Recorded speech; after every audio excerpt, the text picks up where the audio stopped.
जय मां शमशानकाली, जय मां भद्रकाली, जय श्री महाकाल।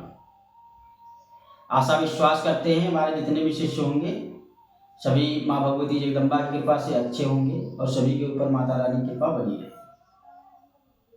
आज हम एक प्रचंड साधना लेकर आए हैं जो आप लोगों को बताना चाह रहे हैं। यह साधना जो हम लेके आए हैं आज बड़ा ही गजब की साधना है और यह एक रात्रि में ही सिद्ध की जा सकती है।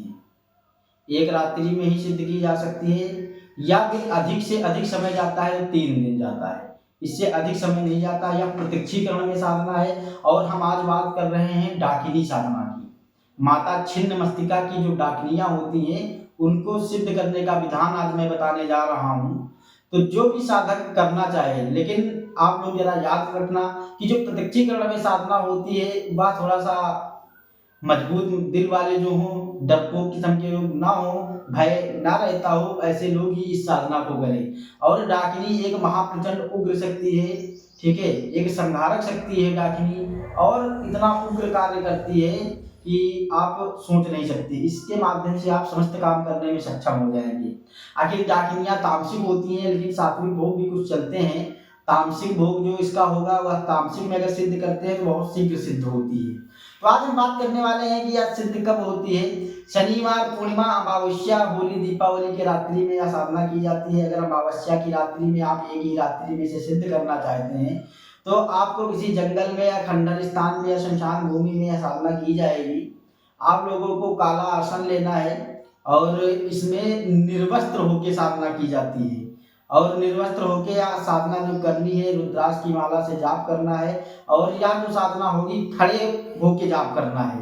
आप खड़े हो जाइए और खड़े होके जाप करिए। अगर हो सकता है तो आप एक पैर पे साधना करिए, एक पैर पे खड़े होके। अगर आप इतना नहीं कर सकते हैं तो आप दोनों पैर पे खड़े होके साधना कर सकते हैं, ऐसा कुछ नहीं है, तब भी होगी, ठीक है। लेकिन अगर हो सकता है एक पैर पे कर दे तो ज्यादा बेहतर होगा, लेकिन अगर दोनों पैर पे करते हैं तब भी शक्ति आएगी।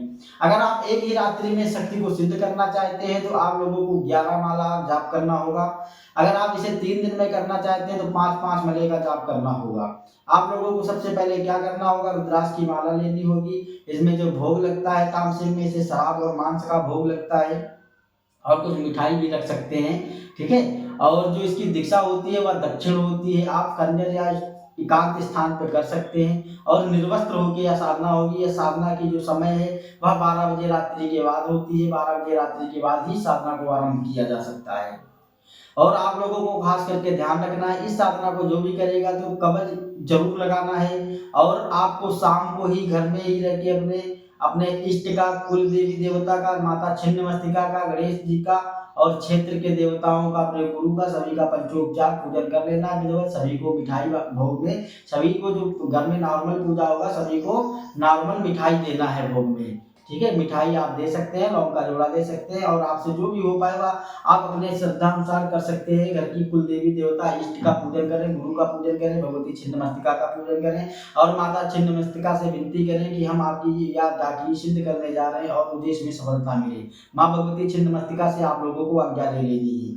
फिर आपको रात में जाके वह जप करना है और साधना करना है जिस प्रकार से हम तुम्हें बताए हैं। आप लोगों को शमशान भूमि में जाके खड़े होकर या साधना होगी, दक्षिण मुख होगा। शराब का भोग लगेगा, मांस का भोग लगेगा या भोग आपको देना होगा। उसके बाद अगर शक्ति आती है आप डरे नहीं, चिल्लाए धमकाए कुछ भी करे, आपको डरना नहीं है। किसी भी प्रकार से डर भयभीत नहीं करना है। आप लोगों को सदैव याद रखना है इसमें वस्त्र वगैरह नहीं लगते हैं, निर्वस्त्र होकर यह साधना होगी और मजबूत दिल वाले ही इस साधना को करें। उसके बाद आपको क्या करना है, पहले से ही नींबू वगैरह रख लेने हैं। आप लोगों को साधना आरंभ करने से पहले ही आपको एक नींबू 4 टुकड़े में काटना है और डाकिनी का आवाहन करते हुए, मंत्र पढ़ते हुए चारों दिशाओं में एक एक टुकड़ा, जो 4 टुकड़े नींबू के जो खड़ा पाड़ोगे नींबू उसमें 4 फांके करने हैं। 4 फांके करने के बाद आप लोगों को एक दिशा में, चारों दिशाओं में एक एक फांका नींबू का फेंकना है और डाकिनी का आवाहन करना है और मंत्र स्टार्ट करना। जाप करने के बाद भी डाकिनी शक्ति नहीं आती है तो आप परेशान मत होइए, जब करते रहिए। लास्ट में फिर 5 माला करने के बाद फिर आपको एक नींबू लेना है और उसी तरीके से 4 फांके करना है और चारों दिशाओं में फेंकना है, ठीक है। यह चीज आप लोग याद रखिएगा, ठीक है, कि आपको शुरू करने से पहले भी एक नींबू को काट के चारों दिशाओं में फेंकना है 4 फांके करके, और लास्ट में भी आपको एक नींबू काट के चारों दिशाओं में डाकिनी का नाम लेके उसका मंत्र पढ़ते हुए फेंकना है। और अमावस्या की रात्रि में यह शक्ति 11 माले पे 100% आ जाती है और आपके समक्ष प्रत्यक्ष होके आती है। आप डरे नहीं, क्योंकि डाकिनी का रूप थोड़ा भयावह होता है। किसी भी प्रकार से परेशान मत होइए, आप लोग उससे वचन ले लीजिए और उसे भोग दे दीजिए, वो आपको वचन दे देगी। उसके बाद आप कभी भी उसे बुला सकते हैं और उससे कार्य ले सकते हैं। यह जो साधना है यह एक नंबर की साधना है, मैंने पूर्ण विधि विधान के साथ बताया। अगर किसी को इस साधना के विषय में अधिक जानकारी लेनी है तो वह हमसे संपर्क कर सकता है और हमसे बात करके, व्हाट्सएप पे बात करके हमसे जुड़ सकता है, उसे सारी चीजें बता दी जाएंगी। आशा करते हैं कि हमने जो साधनाएं बताई हैं आप लोग उसे पूरा ध्यान रखते हुए करेंगे और बगैर गुरु आज्ञा के, बगैर गुरु के आदेश से मत करिएगा, क्योंकि साधनाओं में खतरा भी होता है। आशा करते हैं कि हमने जो बताया आप लोग समझ गए होंगे।